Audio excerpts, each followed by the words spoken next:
Salon tidak hanya identik untuk perawatan rambut wanita, tetapi juga melayani kaum pria. Ya, tapi salon di Bandung ini istimewa dan berbeda karena khusus melayani pelanggan rambut gimbal. Nah, Dreadlock Studio merupakan salon berbeda dengan salon kebanyakan.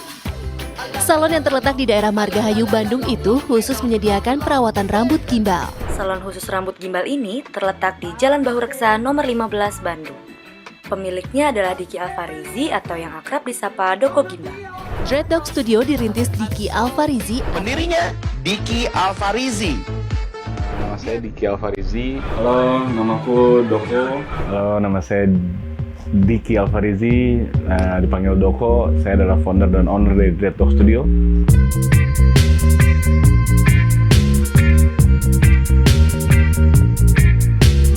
Dreadlock Studio ini sebenarnya bergerak di jasa perawatan pembuatan rambut gimbal. Terus Dreadlock juga di sini kayak mewadahi dan bagi pengguna rambut gimbal, terus bagi orang-orang yang pengen bikin rambut gimbal. Selain gimbalnya, aksesorisnya, merchandise-nya, terus juga dari lifestyle-nya kita bisa angkat piringan hitamnya, fashionnya. Terus kita ngembangin lagi ke arah box braid, cornrow, terus kita juga punya haircut, kita punya coloring, kita juga bisa perming, keritingin rambut atau sampai sekarang kita kembangin terus gimana caranya kita berinovasi dan ikut dengan pasarnya di ranah di studio rambut.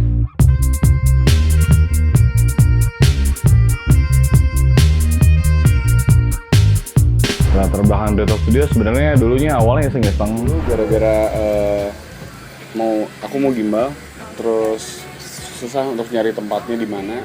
Dan saya berpikir lah setelah saya memikir gimbal, bagaimana kalau saya bikin studio gimbal dan memberikan wadah masyarakat agar mempermudah untuk mencari studio gimbal di kota Bandung. Dreadlock Studio tuh awal mulanya di 2008. Kurang lebih kita start dari 2008.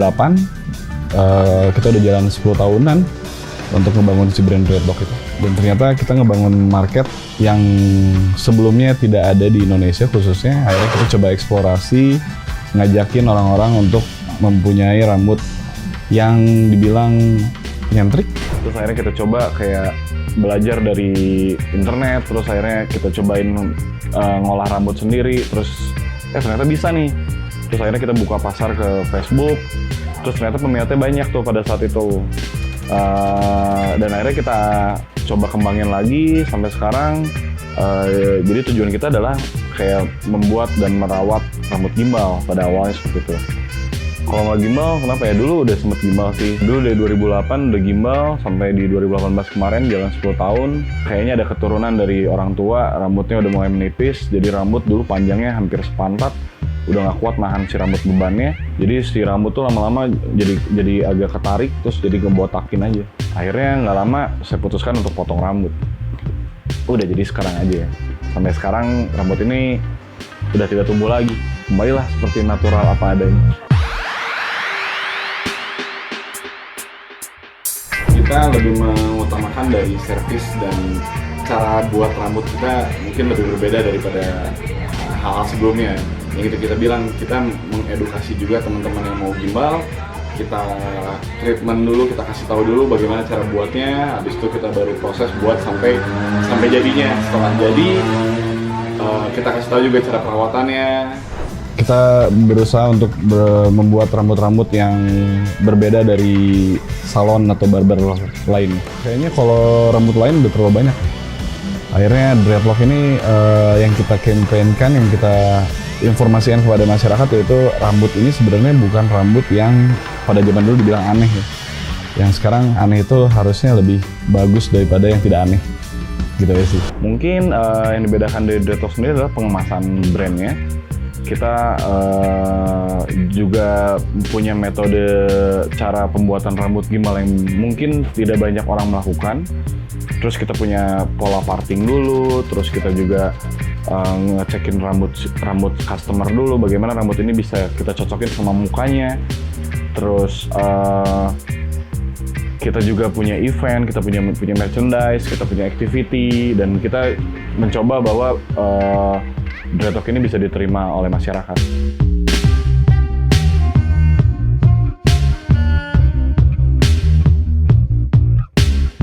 Sebenarnya yang menarik bagi kami di Dreadlock Studio ini adalah berawal dari satu jarum gimbal ternyata dari satu jarum dengan harga pada saat itu 2.500, terus kita coba bikin gimbal yang bisa menghasilkan uang 100.000, 200.000 pada saat itu. Ragamnya konsumen mulai dari perempuan, laki-laki, ternyata mereka juga pengen punya rambut yang macam-macam. Terus kita juga banyak konsumen yang akhirnya jadi teman, mulai dari dalam kota sendiri, luar kota, sampai luar negeri. Jadi memang sesuai dengan goals kita, Dreadlock itu memang harus terus maju dan expand sampai kemanapun. Terus akhirnya kita kembangkan seiring waktu, jadinya seperti sekarang gitu. Jadi yang menarik bagi saya adalah tidak harus modal yang besar, tapi punya keyakinan yang tinggi sebenarnya pada saat itu ya. Hanya gitu aja sih sebenarnya.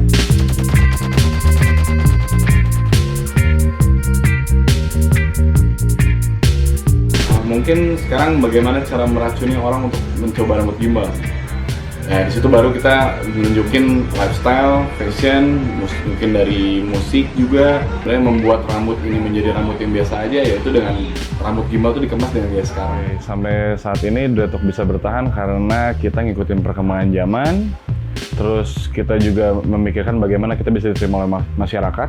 Yang tadinya awalnya kita munculin hanya fokus di rambut gimbal, sekarang kita bisa ngerjain berbagai macam gaya rambut yang saya sebutkan kayak box braid, ada cornrow, ada haircut dan lain-lain. Kita pelajarin lagi agar bisa diterima oleh masyarakat dan dikembangkan, serta kita juga berperilaku profesional terhadap customer supaya customer kita juga puas dengan kerjaan kita dan menyampaikan bahwa orang-orang Dreadlock tuh masih ada loh dan bisa berkembang terus.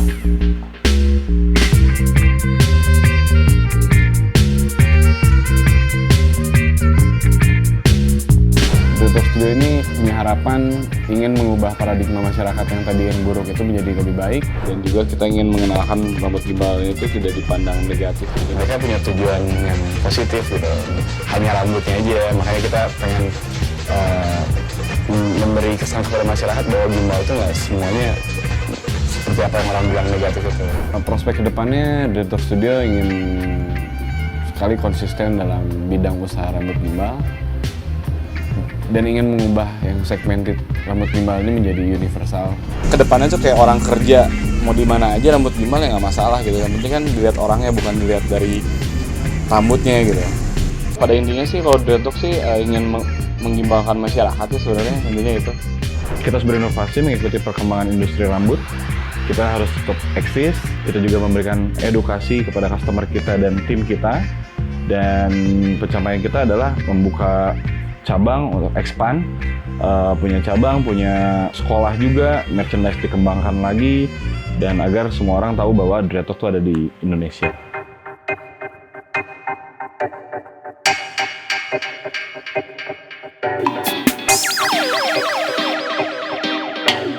Halo, nama saya Taufik, biasa dipanggil Opik. Nama saya Salsabila. Nama saya Mahardiko Fitrahinsani, biasa dipanggil Diko. Nama saya Agung Ramadan, bisa dipanggil Agung.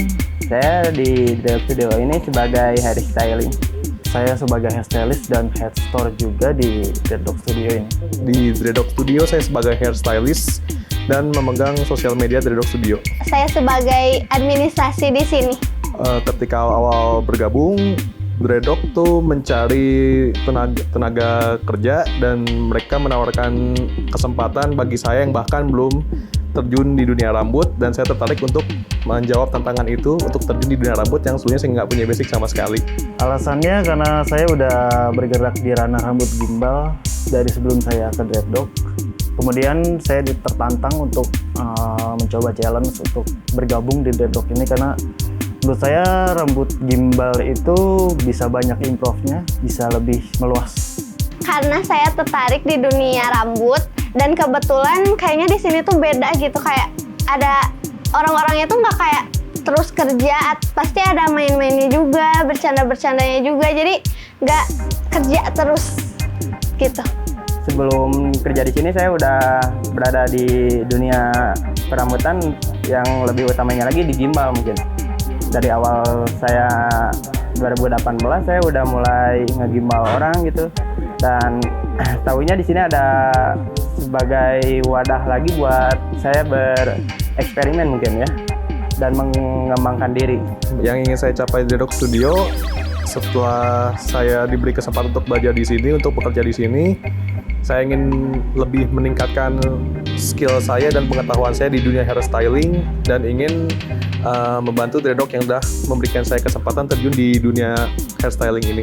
Sama-sama memajukan Dreadlock, terus tuh kayak ngembangin diri juga karena pertama kali kerja, dan di sini juga kayak nerima, kayak ngasih tahu Bil harus kayak gini, Bil harus kayak gitu, nggak neken juga.